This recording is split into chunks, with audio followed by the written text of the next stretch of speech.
조갑제 TV 시청자 여러분 안녕하십니까? 우리가 북한 정권 그리고 중국 공산당 정권과 대할 때마다 공통적으로 느끼는 게 있습니다. 이 북한 주민과 중국 국민과는 별도의 문제입니다. 그 정권적 차원에서 중국과 북한의 공통점이 있습니다. 첫째, 국제규범을 지키지 않습니다. 그리고 거짓말을 예사로 합니다. 그리고 무례합니다. 그 예는 뭐 들지 않더라도 수많은 예가 나왔으니까 왜 이렇느냐? 바로 문명이란 말로 설명할 수 있습니다. 지금 중국은 공산당 정권이 들어선 이후에 과연 문명국가라고 할 수 있느냐? 없습니다. 공산당 정권은 문명국가를 만들 수가 절대로 없습니다. 공산당은 그 이념이 문명 파괴입니다. 계급투쟁론은 국민의 다수를 적으로 돌립니다. 그 적을 타도하기 위해서는 거짓말해도 좋고 폭력해도 좋다고 생각하는 세력이니까 인권 개념이 없는 거죠. 자유를 말살하려고 하는 거죠. 인권, 자유가 말살되면은 문명이 붕괴되는 것이죠. 문명의 발전은 인권과 자유의 확대의 과정이었습니다. 그래서 역주행하는 이념이 바로 공산주의고 그 공산주의가 국가 운영의 원리가 되어 있는 북한 정권과 중국 정권에 대하여 좀 문명적으로 대하라. 그리고 약속을 지켜라. 또 예절을 갖추라. 이렇게 주장하는 것이 허사입니다. 허사. 다만 힘이 있을 때 또 보복 능력이 있을 때 겁을 주면 돼요. 그래서 공산주의자들이 가장 겁내는 것은 힘입니다. 힘이 있을 때만 중국과 북한을 점잖게 만들 수가 있습니다. 약속을 지키도록 만들 수가 있는 것입니다. 이것을 전제로 한다면은 한반도를 둘러싼 상황은 참으로 한국의 자유민들에게 자유를 사랑하는 또 피를 흘려서 이 자유를 지켜낸 한국인들에게 매우 위험스러운 상황이 벌어지고 있습니다. 중국과 북한은 그렇다 하더라도 대한민국 안에 계급투쟁론으로 똘똘 뭉친 세력이 득세를 해가지고 대한민국의 각 기관을 접수해가고 있는 과정에서 인권이, 법치가, 교양이, 그리고 미풍양속이, 자유가 하나하나 앞으로 파괴되어 갈 가능성이 많고 그 결론으로서는 우리가 누리는 행복, 우리가 누리는 이 생명, 언론 자유, 그리고 재산까지도 위협받게 될 가능성이 농후합니다. 더구나 북한의 계급투쟁론자들, 남한의 계급투쟁론자들, 중국의 계급투쟁론자들이 공통된 이데올로기로 한 덩어리로 연결될 때 권력을 갖지 못한 한국의 자유, 민주 세력이 어떻게 버틸 것이냐. 바다 건너 있는 자유민주국가가 된 일본과 손을 잡을 것이냐. 태평양 넘어 있는 미국의 도움을 요청할 것이냐.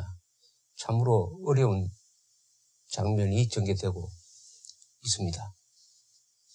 원래 자유라는 것은 워낙 고귀하므로 목숨을 바쳐서 지켜야 된다 하는 말이 있습니다. 그래서 자유냐 죽음냐는 말을 많이 씁니다. 그러나 그것을 행동으로 옮기는 것은 별개의 문제죠. 거기에는 용기만 있어서 되는 게 아니라 조직도 있어야 되고 전략도 있어야 되고 무엇보다도 국민의 적극적인 지지가 있어야 합니다. 국민들이 자유를 원치 않으면 자유는 지켜낼 수가 없습니다. 그런 관점에서 본다면은 요사이 세계 언론에서 자주 등장하는 주제가 하나가 있습니다. 중국이 이제는 경제력을 정치 무기화해가지고 다른 나라의 자유에 간섭을 한다. 자유를 억압하는 쪽으로 움직일 수 있다. 이런 게 호주에서도 나타나고 저기 아프리카에서는 무가베를 몰아낸 짐바브웨의 쿠데타, 그 뒤에는 중국이 있다는 이야기도 나오고 있는데, 오늘 뉴욕타임스 이 국제판 머리 기사가 그런 종류의 기사입니다. 제목이 Germany should push China back. 독일이 중국에 저항해야 한다 하는 그런 제목인데, 이걸 쓴 기자는 디디 킬스텐 테트로우라는 기자인데 독일 사람인 것 같습니다. 뉴욕타임스 특파원을 북경에서 하다가 독일로 돌아와서 느낀 것을 이렇게 썼습니다. 이 사람이 체험담을 써서 지금 중국이 독일에서조차도 이런 자유를 제약하는 활동을 하고 있다. 이것을 소개하고 있습니다. 근데 2000년에 베를린에 중국 대사관이 하나 들어섰는데, 그 대사관 건물 꼭대기에 여자들만 출입하는 이 체육관이 있었다고 합니다.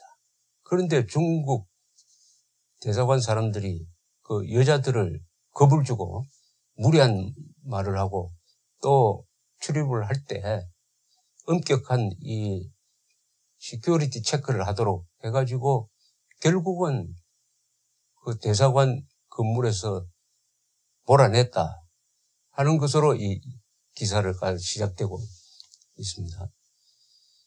그래서 몇 가지 예를 듭니다. 지금 독일에서 중국이 어떤 압박을 하고 있느냐. 작년 11월에 청소년 축구 시합이 중국에서 온 청소년 축구팀과 독일의 축구팀이 어느 지방에서 시합을 하는데, 그 관중석에 티벳 이민자 그리고 독일 사람 몇몇이, 많지도 않았답니다. 몇몇이 티벳 국기, 지금 티벳은 중국의 침략을 받아가 중국 영토가 됐습니다만 끊임없이 지금 독립운동이 일어나고 있습니다. 달라이 라마가 그 티벳의 정신적인 지도자죠. 그래서 티벳 옛날 국기를 들고 응원 겸 항의를 하고 있으니까 축구를 하던 중국 청소년 팀이 중단해버렸답니다. 중단하면서 저 국기를 치우지 않으면은 시합 안 하겠다고 해가지고 결국 주최 측에서 국기를, 그 티벳 국기를 몰아낸 다음에 시합을 재개를 했는데, 그 뒤에 이 중국 팀은 순회 경기를 막 포기해버렸다, 철수했다, 뭐 이런 보도가 나와 있습니다. 그래서 이 기자가 표현의 자유를 양보한 것이다. 왜 그때 중국 팀에 대해서 우리는 이것은 언론 자유니까, 티벳 국기 흔드는 것은 언론 자유니까 당신 말대로 치우지 못하겠다라고 왜 버티지 못했느냐, 이렇게 지적을 하고 있습니다. 최근에는 또 독일 이 국내 정보기관에서 이 경고를 발했는데, 그 요지는 뭐냐 하면은 중국의 이 정보 요원들이 독일의 각 지방 행정 조직으로 침투를 해가지고 정보를 캐려고 한다. 그 정보 캐려고 하는 게 뭐냐면은 이 페이크 뉴스를 SNS 상에서 주로 퍼뜨리는 사람들에 대한 정보를 캐려고 한다. 이런 경고를 했다고 되어 있습니다. 그리고 이 바바리아 지역 남부 지방에서는 이 어떤 날을 잡아가지고 1년에 한 번씩 이 티벳 이 독립을 응원하는 그런 측면에서 이 티벳 국기를, 티벳 깃발을 올리는 행사를 해왔는데, 그것도 못하도록 지금 중국이 압력을 넣고 있다.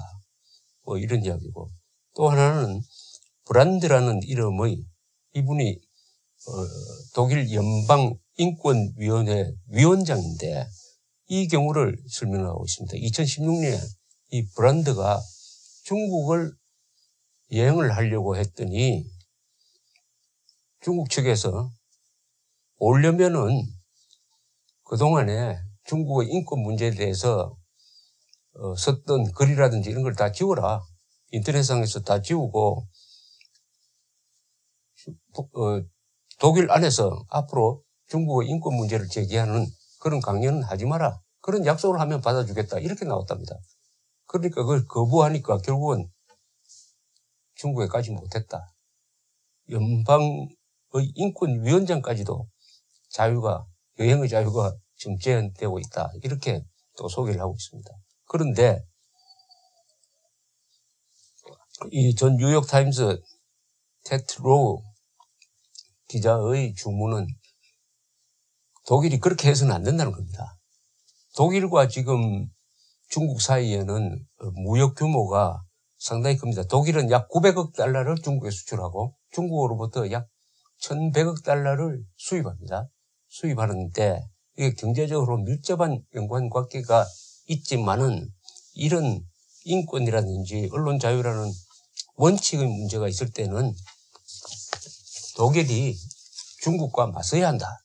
그 이유는 독일이 경제적으로 가장 강력한 나라다. 유럽에서. 그러니까 이 원칙의 문제에 양보하면 안 되는데 결국 요새 양보하고 있다. 그래서 연방의회 인권위원장이 중국으로 가지 못하게 됐는데도 불구하고 메르켈 수상은 또 중국을 가가지고 중국 적과 회담을 했다. 이것은 아주 버릇을 잘못 들여놓은 것이다. 이렇게 이야기를 하면서 이런 아이디어를 제시를 했습니다. 1956년에 서독의 헌법재판소는 유명한 판결을 하나 합니다. 그건 뭐냐면 독일 공산당을 불법화시킵니다. 독일 공산당이 계급투쟁론에 입각한 폭력혁명을 추구함으로 해서 해산시켜버립니다.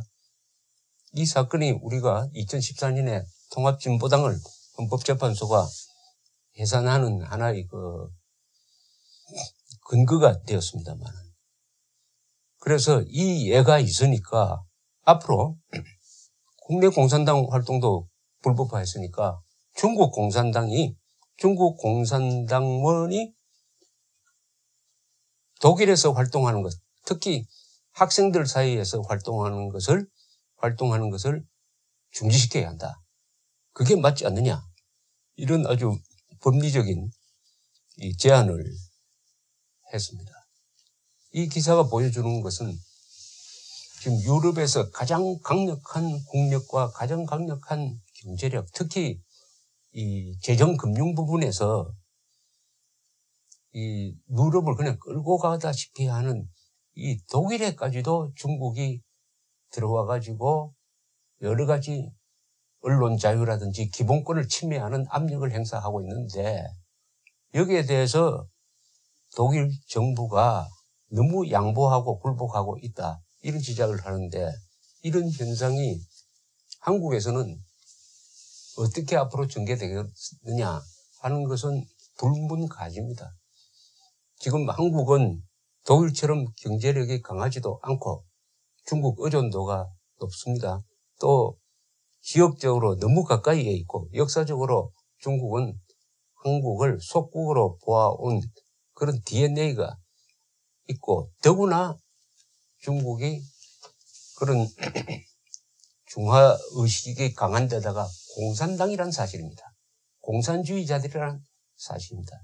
이것까지 겹쳐가지고 이제 또 한국 안에 그 중국 편을 드는 친중 세력이 생겼으니까 한국을 분열시키고 갖고 놀고 하기가 쉽게 되었다.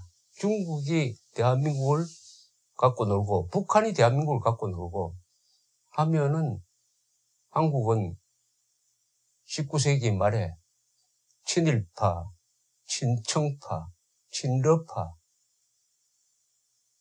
갈려서 쪼개지던 그 상황으로 돌아갈 수 있다. 물론 경제적인 면에서는 19세기 말의 조선과 비교가 안 되지만은 안보, 외교적인 면에서 비슷한 상황이 전개되고 있다. 이런 상황을 직시할 때 우리가 활로를 찾을 수 있을 것입니다. 이럴 때 대답은 간단합니다. 대동단결입니다. 단결해야 됩니다. 단결. 단결하는 데 있어서 가장 큰 장애는 한국의 친북, 종북, 좌파 세력입니다. 그 사람들을 어떻게 소소하고 또는 순화시키고 설득하고 또는 배제할 수 있느냐 하는 것을 생각하면은 좀 골치가 아픕니다만은, 그러나 자유는 결국 용감한 사람들의 특권이다. 자유를 위해서는 상대가 좌파든 북한이든 중국이든 목숨 걸고 싸우는 자세를 취하는 수밖에 없을 것입니다. 감사합니다.